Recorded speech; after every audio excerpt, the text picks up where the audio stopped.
Hi, I'm Caroline Frieso, and I'm here to talk about weightlifting. 3 years ago, I decided to make a change in an effort to transform my health, and I began weightlifting. Whenever I'm asked why I love weightlifting, my response is far from simple. It makes me feel strong and accomplished. It keeps me focused. It has taught me discipline. It keeps me healthy both physically and mentally.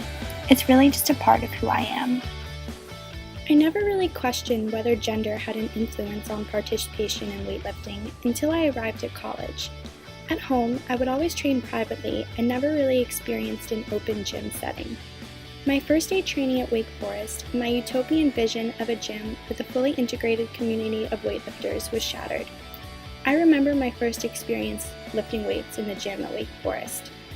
There was a clear divide.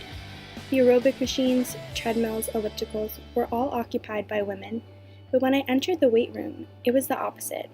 All guys. As an experienced weightlifter, it felt strange for me to feel uncomfortable, but for some reason I did. Looking back at it, I was feeling intimidated and unsure. Was there a reason 2 other girls and I were the only women in the weight room? Was there something I was unaware of? It just didn't make sense to me. So I decided to dig deeper. I wanted answers to my questions. What was holding women back? When looking at gender, I first began to analyze the traditional ideals of the female and male body. Traditionally, the ideal female body is characterized by thinness and fragility, while the male ideal is characterized by muscularity and strength.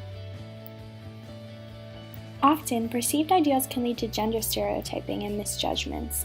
The desire to ascribe to the norms of one's gender can limit behaviors and activities. Maybe this is why there is such a discrepancy between males and females who participate in weightlifting. According to Gordon Allport, an American psychologist, in-group memberships are vitally important to individual survival. These memberships constitute a web of habits. When we encounter an outsider who follows different customs, we unconsciously say, "He breaks my habits." And habit breaking is unpleasant. We prefer the familiar. Since the activity of weightlifting essentially questions the traditional ideal of femininity, there is an underlying fear for women of breaking habits. One's in-group gives a sense of familiarity and security that most are not willing to jeopardize. This raises another question. What is allowing these traditional and outdated ideals of femininity and masculinity to persist? Through research, I found 2 barriers that limit women's participation in weightlifting. The first is media's promotion of fitness, and the second is common misconceptions about the effects of weightlifting. Media coverage of exercise and health reinforce gender stereotypes by using specific language and images that associate thinness with femininity and muscularity with masculinity. The terms such as burn fat, build muscle, and tone portray varying fitness goals. The constant reinforcement of these terms in reference to a specific gender can create psychological barriers in participating in certain types of exercise. In 2010, a study was done to examine the frequency to which women are depicted in images related to burning fat versus building muscle. Approximately 7% out of a total of 2,700,000 images found with the search term build muscle depicted women. Only 7%.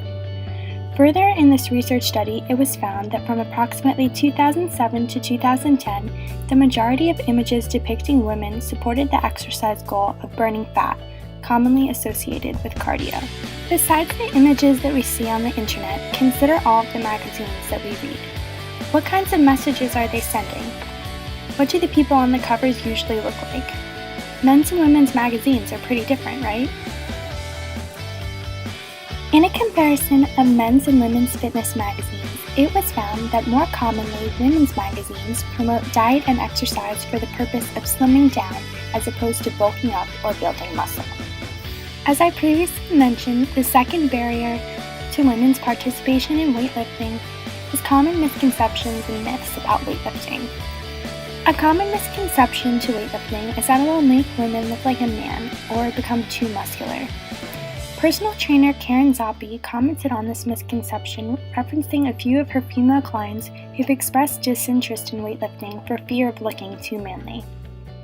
However, Karen said that truthfully, it's actually hard for women to put on a lot of visible muscle because they don't have as much testosterone as men. It was upsetting for me to find through my research the lack of women participating in weightlifting. As I've learned through personal experience and further education that weightlifting is extremely beneficial to women. Weightlifting contributes to many health benefits, both physical and psychological. First off, lifting weights increases metabolism and muscle mass, which can contribute to preserving a healthier, more youthful body. Weight training has also been shown to prevent osteoporosis, which is particularly important for women, as after menopause, bone mass in women deteriorates quickly. There are also psychological perks, as weightlifting has shown to decrease body dissatisfaction as well as increase self-confidence.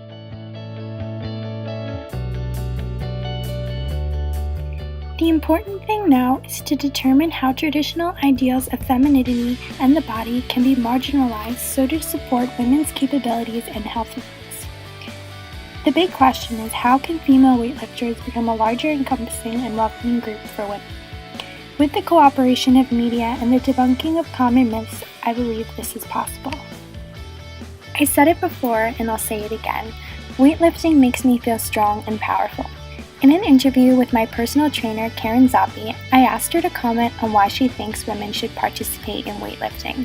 Her response was simple, but I think she summed it up perfectly. I just think for women it can be a very empowering and rewarding experience. It's going to make them, body and mind feel good. So it's something that they should definitely be doing. We should not let cultural and social constructions prevent women from experiencing the rewards and benefits of weightlifting, and perhaps to take this further, really any activity that women desire.